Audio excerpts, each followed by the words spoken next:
आखिर कैसे यहूदियों का दूसरा घर बना हिंदुस्तान? आखिर कैसे हिंदुस्तान के कोने कोने में बसे यहूदी? आखिर कैसे हिंदुस्तान की सरजमी पर फैला यहूदी धर्म? इजराइल भारत के प्रगाढ़ रिश्ते जग जाहिर हैं। आज के दौर में रूस के बाद इजराइल को भारत का सबसे करीबी माना जाता है। जब जब दोनों देशों के राष्ट्राध्यक्ष मिलते हैं, अंतर्राष्ट्रीय मीडिया की सुर्खियों में आ जाते हैं। भारत को आजाद हुए और इजराइल की स्थापना को 70 सालों से भी ऊपर हो चुका है, लेकिन दोनों मुल्कों के बीच वो गर्मजोशी नहीं दिखी जो मोदी सरकार के कार्यकाल में नजर आई।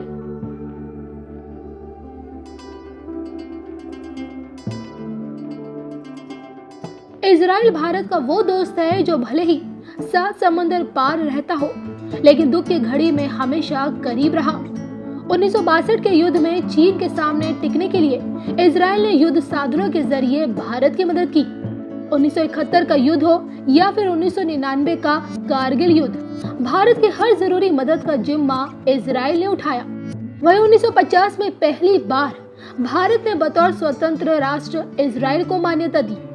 यही वजह है कि लगभग 2500 साल पहले कारोबार के सिलसिले में और बतौर शरणार्थी यहूदियों ने हिंदुस्तान को चुना, समंदर के रास्ते भारत पहुंचे और फिर यहूदियों का दूसरा घर बन गया। असल में साल 1948 में इजराइल बनने के बाद करीब 70,000 भारतीय यहूदी वहां जाकर बस गए। सिर्फ 5,000 भारत में बचे, जिनमें से 3500 के करीब मुंबई में है, जो कि इस वक्त सबसे बड़ा यहूदी समुदाय है। 17वीं सदी में पुर्तगाली मूल यहूदी आए और चेन्नई में बस गए। नमस्ते, नमस्ते मेरे प्यारे देशवासियों। कोरोना वैश्विक महामारी के खिलाफ भारत की लड़ाई बहुत मजबूती के साथ आगे बढ़ रही है। आप सभी देशवासियों की तपस्या, आपके त्याग की वजह से भारत अब तक कोरोना से होने वाले नुकसान को काफी हद तक टालने में सफल रहा है। आप लोगों ने कष्ट सहकर भी अपने देश को बचाया है, हमारे इस भारतवर्ष को बचाया है। मैं जानता हूं आपको कितनी दिक्कतें आई हैं।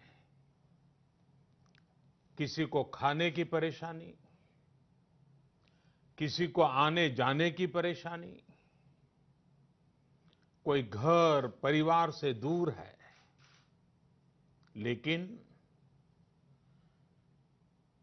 आप देश की खातिर एक अनुशासित सिपाही की तरह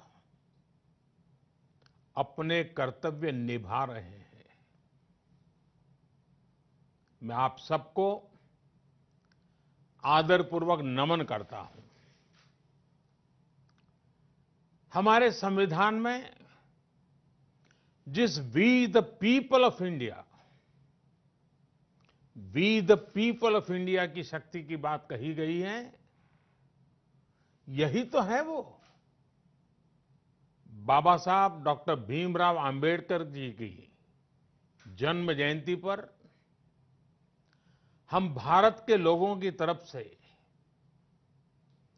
अपनी सामूहिक शक्ति का ये प्रदर्शन, ये संकल्प बाबा साहब को सच्ची श्रद्धांजलि है।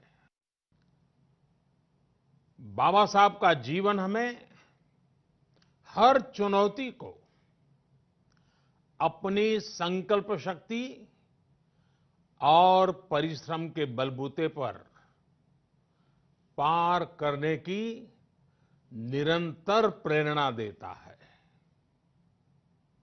मैं सभी देशवासियों की तरफ से बाबा साहब को नमन करता हूं। साथियों, ये देश के अलग-अलग हिस्सों में अलग-अलग त्योहारों का भी समय है और वैसे भी भारत तो उत्सवों से भरा रहता है, उत्सवों से हरा रहता है, उत्सवों के बीच खिलखिलाता रहता है।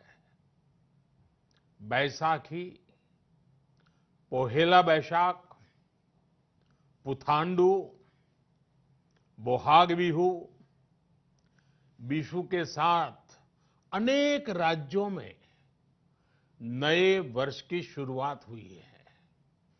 लॉकडाउन के इन बंधनों के बीच मैं देश के लोग जिस तरह नियमों का पालन कर रहे हैं, जितने संयम से अपने घरों में रहकर त्योहार बड़ी सादगीपूर्ण तरीके से मना रहे हैं, ये सारी बातें बहुत ही प्रेरक हैं, बहुत ही प्रशंसनीय है। मैं नए वर्ष पर आपके परिवारजन के उत्तम स्वास्थ्य की मंगल कामना करता हूं। साथियों, आज पूरे विश्व में कोरोना वैश्विक महामारी की जो स्थिति है, हम सब उसे भलीभांति परिचित हैं। अन्य देशों के मुकाबले भारत ने कैसे अपने यहां संक्रमण को रोकने के प्रयास किए, आप इसके सहभागी भी रहे हैं और साक्षी भी। जब हमारे यहां कोरोना का एक भी केस नहीं था, उससे पहले ही भारत ने कोरोना प्रभावित देशों से आने वाली यात्रियों की एयरपोर्ट पर स्क्रीनिंग शुरू कर दी थी। कोरोना के मरीज 100 तक पहुंचे, उससे पहले ही भारत ने विदेश से आए हर यात्री के लिए 14 दिन का आइसोलेशन अनिवार्य कर दिया था। अनेक जगहों पर मॉल हो, थिएटर हो, क्लब हो, जिम हो, बंद कर जा चुके थे।